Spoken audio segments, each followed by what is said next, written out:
So when we talk about looking for God and finding God and seeing the demons and looking for demons and playing with the devil, we're talking about opening yourself up to either seeing the light or opening yourself up to the lack of light.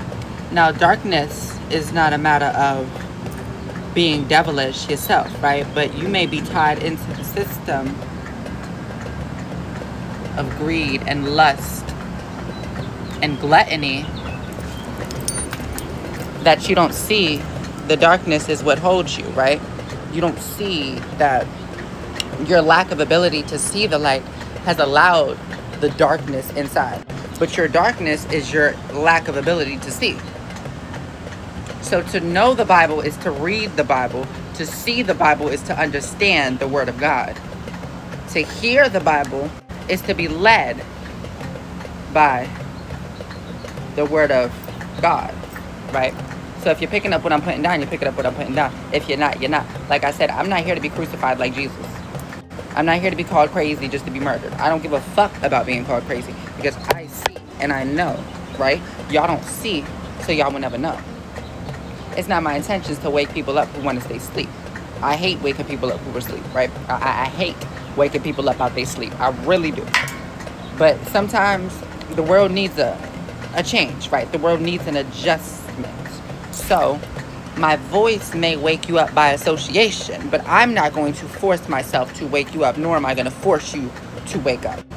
Okay? So when we're talking about God and we're talking about expression and we're talking about light and we're talking about pride and we're talking about what it means to be prideful, it means to be proud of who you are and your light inside. Just because somebody cannot see your light inside does not mean that light is not burning. Just because the world around you tells you that that light inside is not burning, right?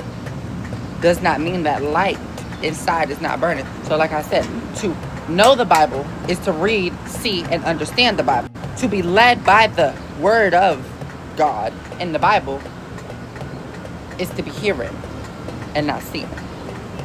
So a lot of y'all hear and don't see, and at the same time you speak and don't think. When you have a lack of correlation between the heart and throat chakra, when we're talking about your 3 points, right? We're talking about the back of the neck, we're talking about your third eye, then we're talking about your throat or your heart.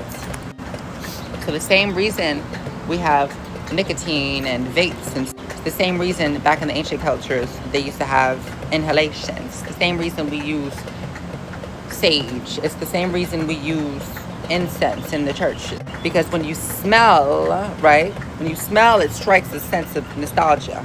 It strikes a sense of remembrance. And to remember is to feel. To feel is to process, and to process something, if you may not understand it with your eyes, but you're hearing the Word of God, and then you're smelling, you know, the same fragrance. Just like in the Christmas time, we all smell, you know, or in the summertime, we smell the, I don't know what the fuck I smell. I smell everything. I smell air, okay? I smell clean air. Because my reality is clean, right? My reality is pure. My reality is clear skies, sunny days, okay? But you would never see sunny days if you don't clear your mind inside.